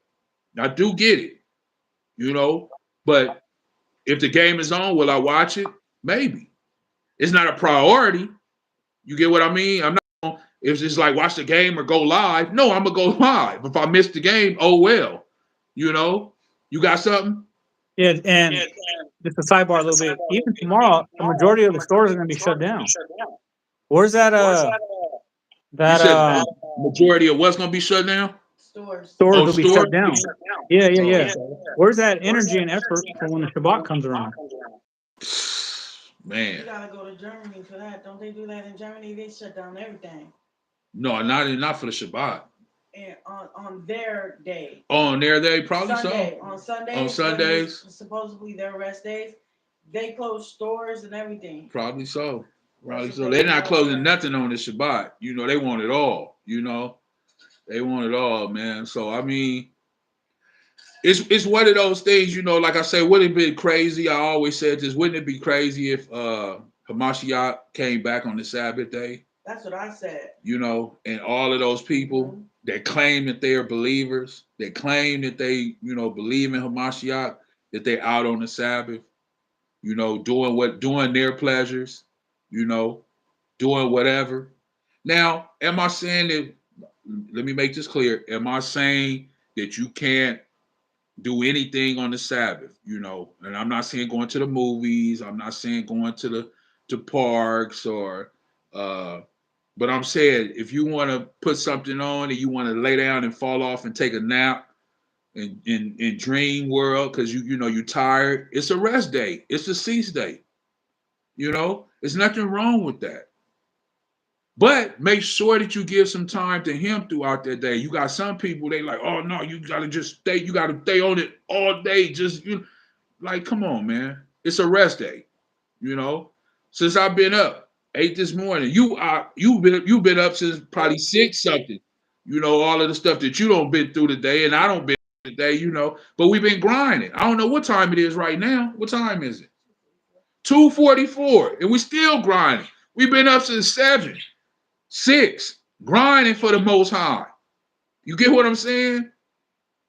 We would have been out there together if we didn't have them complications preaching. Still doing it right now live. Bring it out. You get what I mean? So just make sure you're doing something for the Most High. That's all I say. Just like I tell people, did you read today? They know I didn't have no time. You didn't have time for one scripture, 24 hours. You didn't have one time. But I bet you they logged in and checked their account. Whatever account they have, whether it's Facebook or Instagram or TikTok or Click Clock or whatever all of this stuff is. They got so much stuff I don't know. Twitch and Fumble and all of them things. I bet you they check that though. So it's like, come on, man, make that I don't want to say a regiment, but make it a part of your everyday life. You know, you get up, you pray, you get you a little read in. You know, like we was talking about this morning, man don't live by bread alone, but every word that proceeded out the mouth of the Most High. But we're not going to drag this out. Let me go ahead. I think I wanted to read to 11 or 12. Where you at? Middle half of 11. Okay. Start at But I'll 11 start at from the the top. top. Yeah, go ahead. Verse 11. For whoso despiseth wisdom and nurture, he is miserable, and their hope is vain. Their labor is unfruitful, and their works unprofitable. Their wives are foolish, and their children wicked. That's it right there. So if you despise the Most High's law, statute, and commandments, it says your wives are what? Foolish. And your children are what? Wicked. Why? Because you're not teaching your wife nothing, and you're not teaching your children nothing. And this is what's going to happen to them. They live a life of foolishness for your wife, and for your children, they're going to become what? Wicked. Why? Because Satan going to take over them. And that's just what it is. We have to understand that. Give me that John 8 and 32, and you give me Ephesians 2 real quick. Ephesians 2. John 8 and 32. Whoever got it. I got that. Bring it out. John 8 and 32. Bring it out. And ye shall know the truth. And ye shall know the truth. Go ahead. And the truth shall make you free. Everybody want to be free. It said the truth shall make you free. Everybody want to be free. If we want to be free, for me too. So like, they don't want to be free. They don't want to be free? You know, oh, she said they don't want to be free. Tell them the truth. They say, nah, that ain't in there. Not, you know, yeah. It's either not in there or I ain't never seen it. Well, we know you ain't seen it because you ain't read it. So, or that's not my AHCHYAM. So they lying then. They saying they want truth, but they really don't want it. It's like they want like that scripture where it say tickle their ears. Oh, they want smooth. They want smooth truth. They want John 6:3. They want John 3:16 truth. Just that. Don't you? Hey, you know how they say you better not read John 3 and 15 now. I just want 16. Don't go to 17. Don't go to 14. I just want 16. Yeah. That's all I want. Far as that. So yeah, that's what people want. That's what they want. You try to tell them they don't like one of my coworkers when I told you a long time ago, you know who I'm talking about, and we would eat lunch together in her old little office. And she was like, she said, "Oh, I can't wait for now she says the Most High because I'm always saying the Most High. Oh yeah, I can't wait for the Most High to come. And I said, why? Yeah. And she said, oh, because when he comes, then that's it. I said, well, you better make sure you prepare because you're not. Hey, a lot of people say that though. I can't wait for the Most High to come. Or Christians say, I can't wait for JC to come back. Well, yeah. Boy, you don't even know what you finna get. You're not even qualified. You don't even hit the Go ahead, Go ahead. That goes back to earlier out of Isaiah. They don't know what they're asking for. They didn't read the Bible. Calm. And you know what? It's something since the beginning. I want to get this. It's something since the beginning that I didn't know, but it was brought to my attention that even through way in the beginning with the Catholic Church, that they hoarded the scripture or hoarded the word of the Most High to tell the common people that they could never understand it. And it was against the law for them to read it. And it had been so embedded in people's mind, even from the past to now, that people feel like they'll buy the Bible, but they don't feel like if they read it, they can understand it. You get what I mean? So they'll buy it in the hopes that when they take it to church, that the pastor will tell them to open it up to a particular page or something, and he will break it down and feed it to them. Instead of asking the Most High to break it down and feed it to them. Go ahead, Ak. I see you had your hand up. I felt the exact same way growing up. My parents were told the same thing, and we felt like the only way to get the understanding was to attend church Uh-huh. or attend those that were close to the Pope to get that information. We felt like it wasn't made for us to break down or even understand. It was for those that were in the Catholic Church to give us. God, God. And that has rolled over into Christianity, right? Because we know the Catholic Church, Catholicism is something different than Christianity, but Christianity was born from Catholicism. A lot of people don't realize that, right? They only had to split when it came to Martin Luther, became the Protestant church. And every church that you see now here in the western side of this world, and even on some of the eastern side, right? That those that are claiming to be like what is it, the Orthodox Church and all of these type of things, they're still broken off of Catholicism. That's why they wear certain things, like you may see some of them still look like Catholic priests, things like that. Or you had this guy who be on YouTube with the cross in his hand while he preaching with the thing over his head. Well, I don't believe that he's here. I believe he's on the eastern side of the world, but he's still preaching a form of what? Catholicism, right? So the Protestant church is just a break off of the Catholic Church or the Catholicism. That's all that is. So they basically still preaching the same thing, you know. That's all. It's kind of like how it is now. You have all of these camps that are breaking off from where they were or what they were under, and now they're breaking off, making their own camps and things like that. But the doctrine that they have, what they're preaching, it comes from where they were embedded in from the beginning, which were those congregations that they learned from. So it's not a new doctrine, it's just what they have already learned in their prior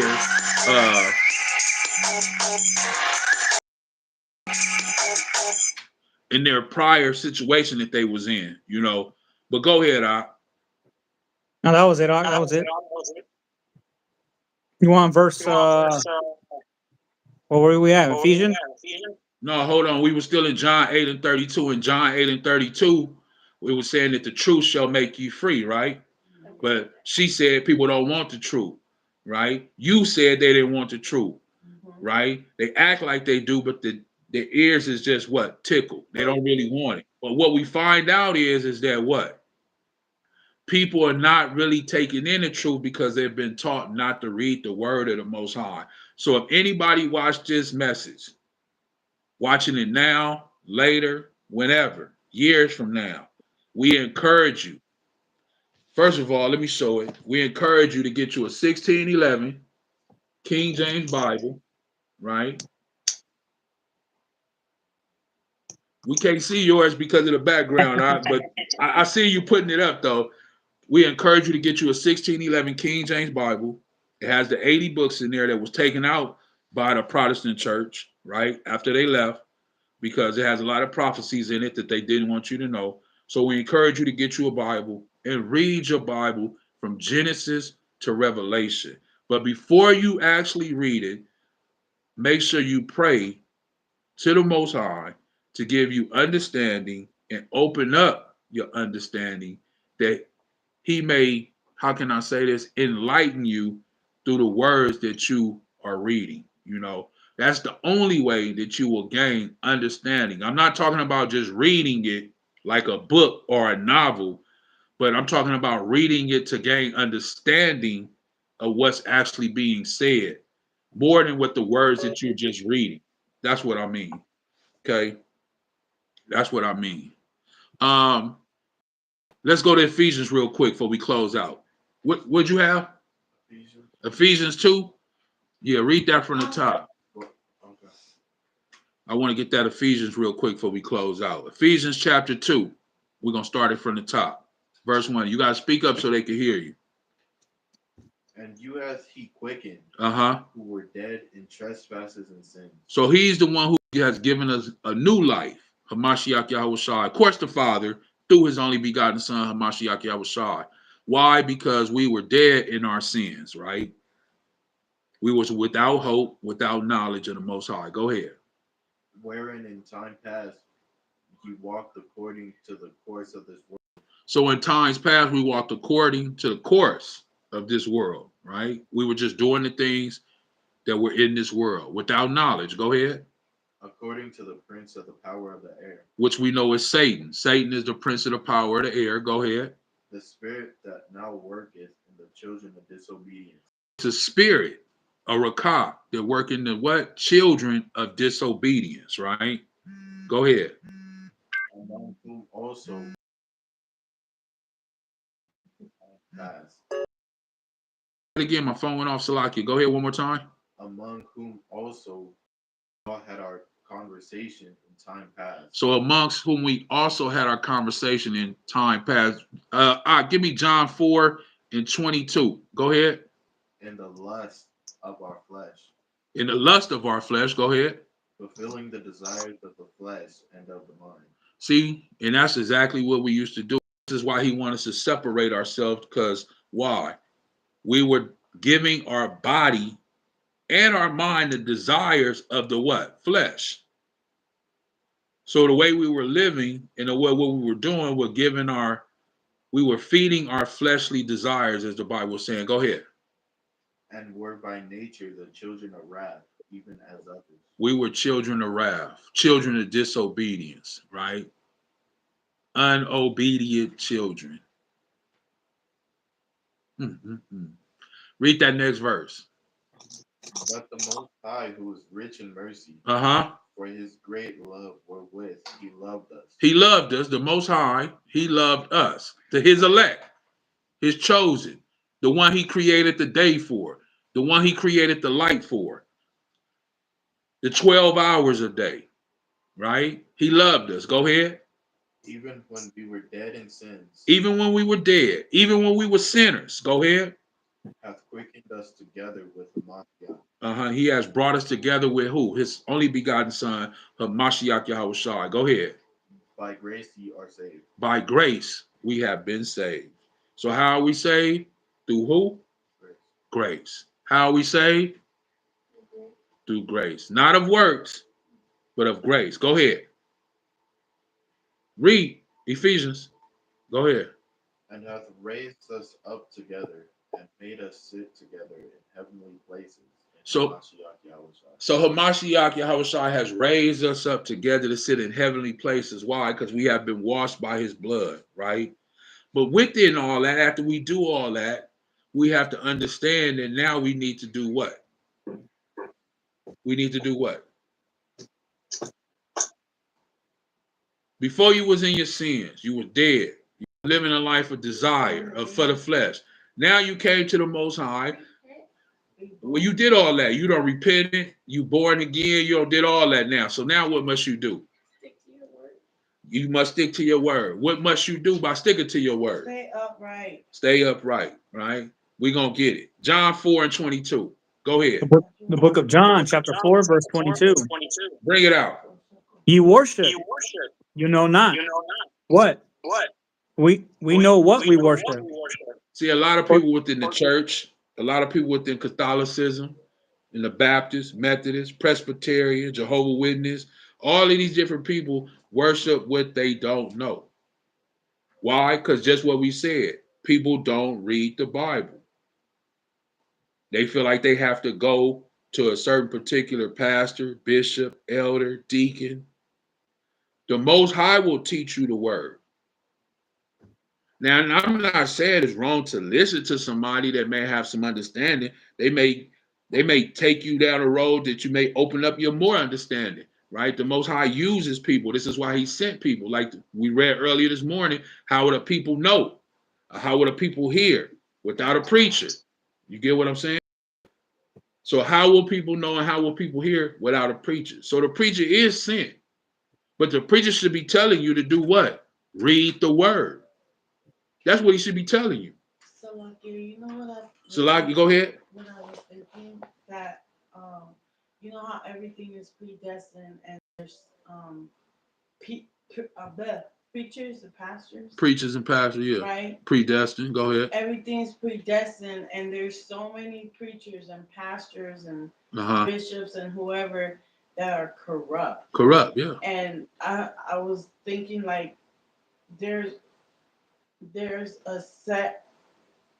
has to be like a set amount of people that the Most High is just having for in the kingdom. Well, yeah, it is a certain amount. Yeah, we read that in the book of Ezra, that it's a certain amount of people. He says, just like when a woman is pregnant and she gets to 9 months, can she hold that child in the womb? No. It says that's the same way, how did he use it? Gehenna or Hades is. When it gets to that certain number, like that's it. That's it. Yeah, because you know, we look at people like, man, they falling astray or they this or they I'm that. trying to look at but that. That's how the Most High put it. Right. That's exactly how I put it. That's why he tells us so many times within scripture. Let me see if I can get this real quick. He tells us so many times in scriptures. I'm gonna read this real quick. Stay where you at. I'm gonna read this real quick. This is 1 John chapter 4. It says, "Beloved, believe not every spirit, but try the spirit whether they are of the Most High, because many false prophets are gone out into the world." So, like you say, yeah, there's many preachers, many pastors, bishops, deacons, elders, captains, soldiers, all these people, whatever you want to say. But even with all that, we got to try the spirit. That's 1 John chapter 4, verse 1.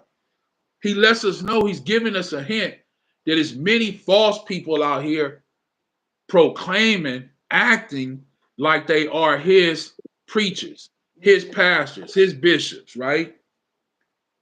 And then it says in verse 2, "Hereby know ye the spirit or the rakah of the Most High. Every spirit that confesseth that YAHAWAH is come in the flesh is of the Most High." So now you got to go a lot deeper, because we find out as we continue to read throughout the scriptures that even Satan himself have transformed himself into a malak or angel of light. And it lets us know that even his ministers. So Satan has what? Ministers. That's like that scripture where it said some vessels are made for destruction. Right.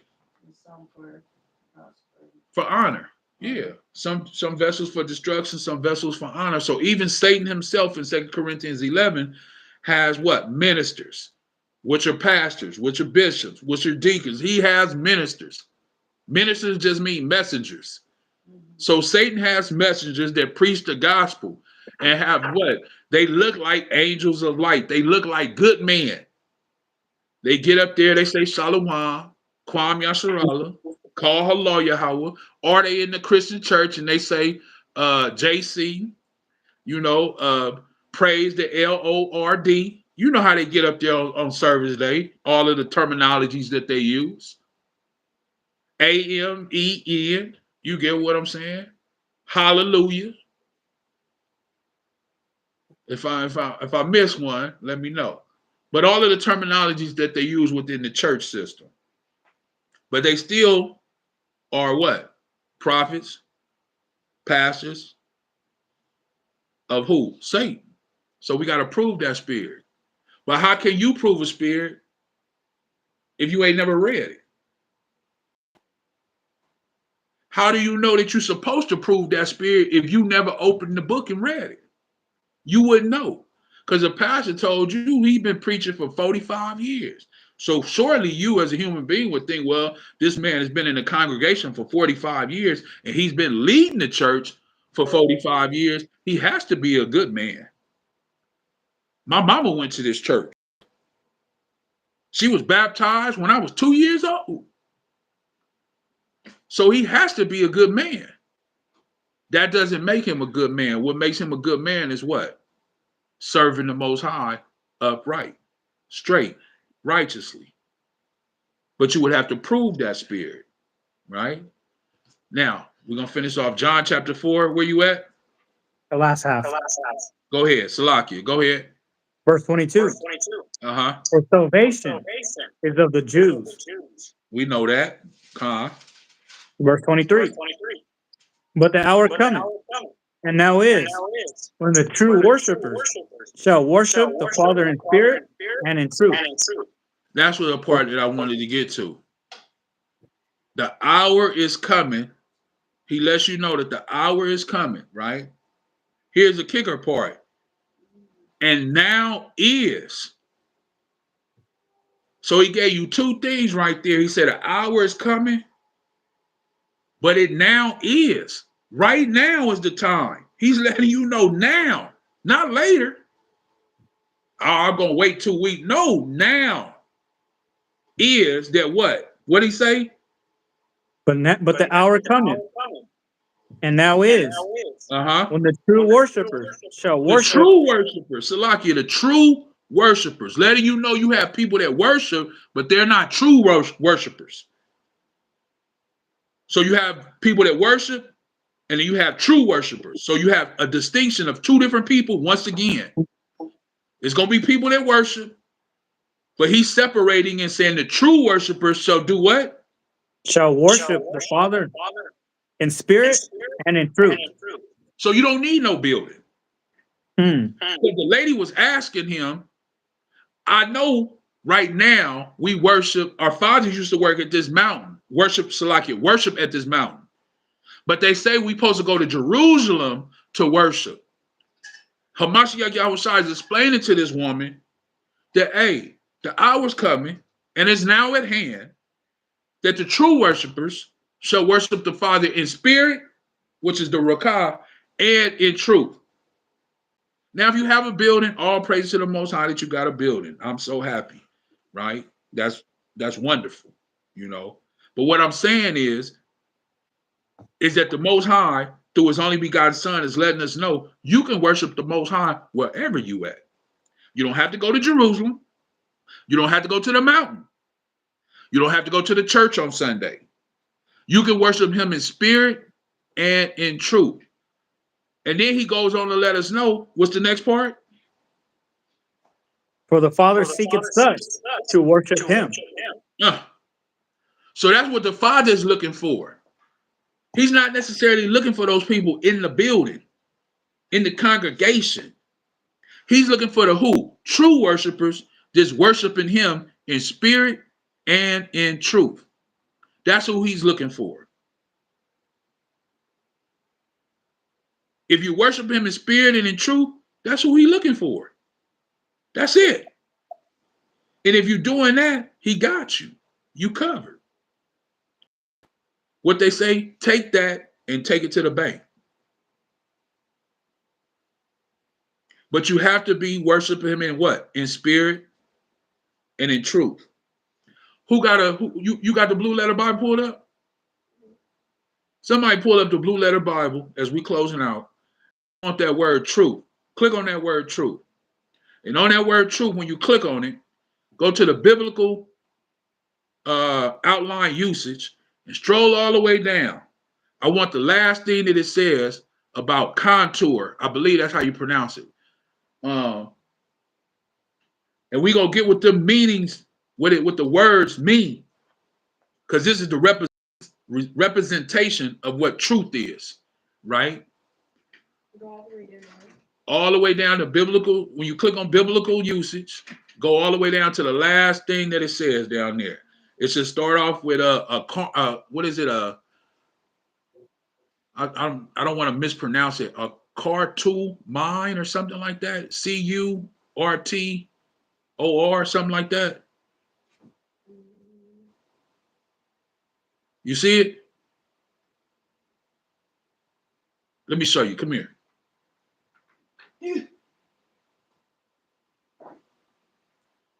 me see.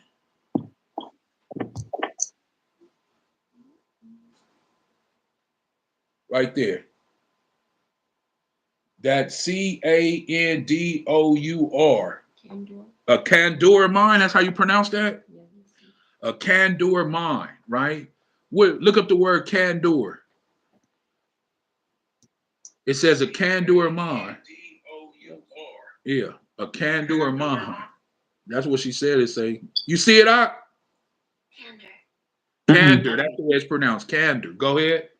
What's the definition of it? Candor. The quality of being open and honest in expression, frankness. The quality of being open and honest in what? In frankness. In expression. In expression. So this is one definition of what truth is, right?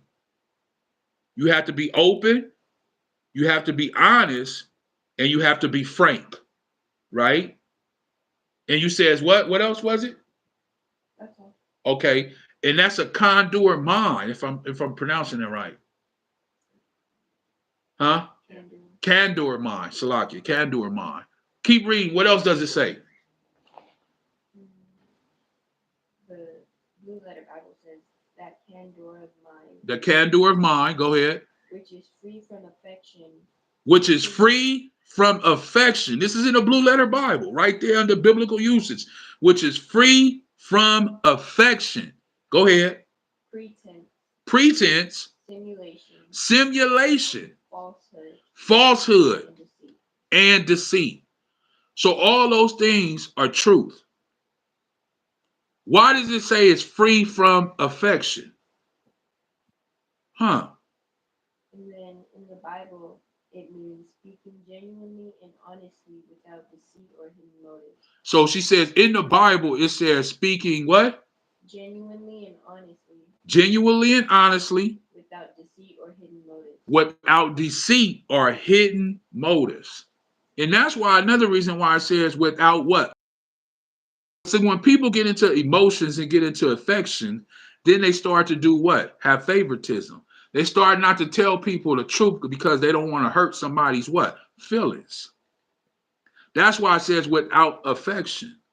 Because if you don't have affection or emotion towards somebody, you can be what? Open and honest with them. Like the Most High says, I'm not a respect of who? Persons. So whatever you did, that's what you're gonna be judged on. I'm gonna stay on truth regardless of what it is. Even if you my own son. For his own son went to the Garden of Gethsemane and asked, Father, please let this cup pass. But nevertheless, let it be your will. And it was his will that the cup did not pass. Peter and the apostles asked, we have forsaken everything for you. What will we receive? He says you will sit on 12 thrones judging the 12 tribes of Israel. But you will drink from the same cup that I've drunk from. That's why he lets us know they hated me first. And they're going to hate you too. They persecuted me. They're going to persecute you.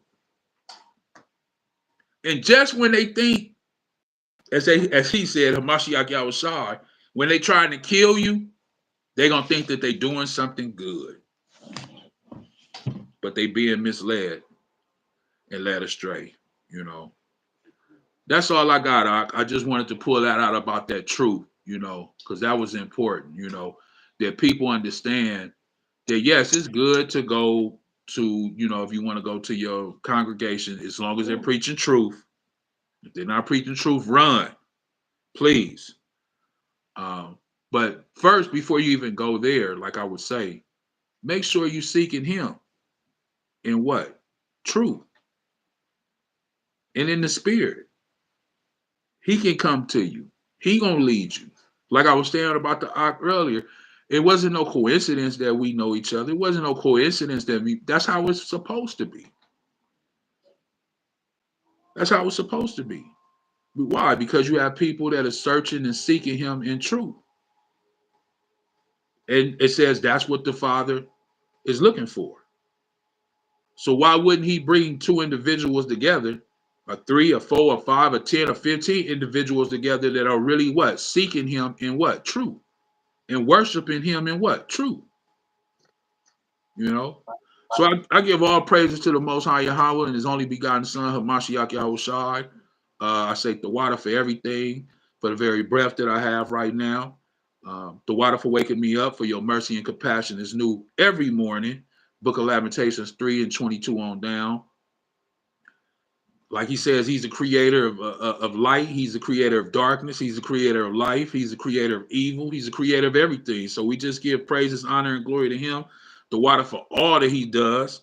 Not only him, but his only begotten son, Hamashiach Yahushai, that he sent into the world. The water, Hamashiach Yahushai, for all that you have done, being our brother, our friend, our mediator, intercessor, laying down your life, dying for our sins when you didn't have to, sitting on the right hand of the Father, still being that mediator between us, you know.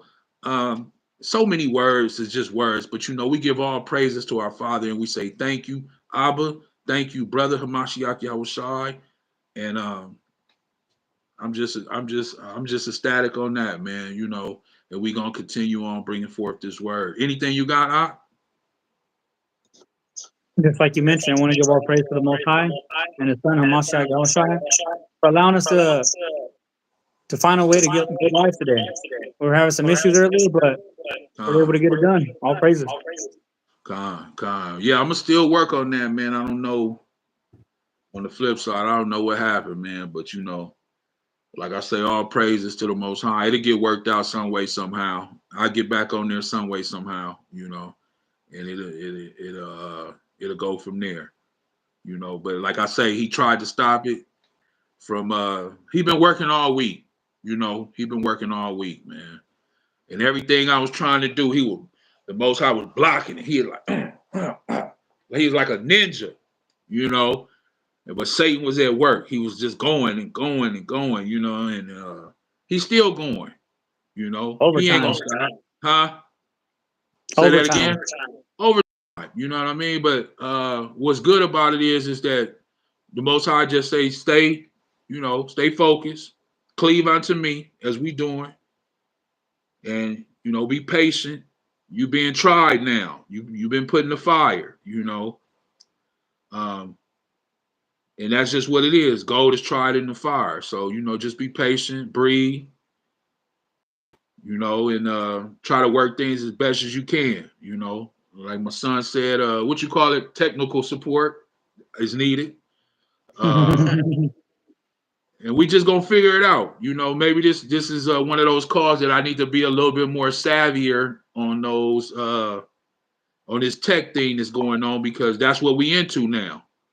You know, that's just what we into, and I need to probably, you know, brush up on my tech savviness to push this word even further, man. You know, because I'll be getting my things, and they say we reaching out to South Africa and Canada and some other places, India, you know, brothers be reaching out. This in Baltimore, New York. Shout out to all my Ahchyam out there, man, that be reaching out, leaving comments. This in Baltimore, New York, New Jersey, in the other countries, South Africa, Canada, India, and wherever else, man. Shout out to all y'all Ahchyam, man, that be reaching out. They watch my lives, they watch us, me and the brother, me and the Ahc. Much love and all praises to the Most High, man. We hope that you really getting edified and this helps you. This is why we do this. So, you know, it's thousands of people watching. And even if it wasn't, only if it was just one, the Most High watching, and that's the one that count. So we give praises, honor, and glory to him. But that's all I got. You got anything?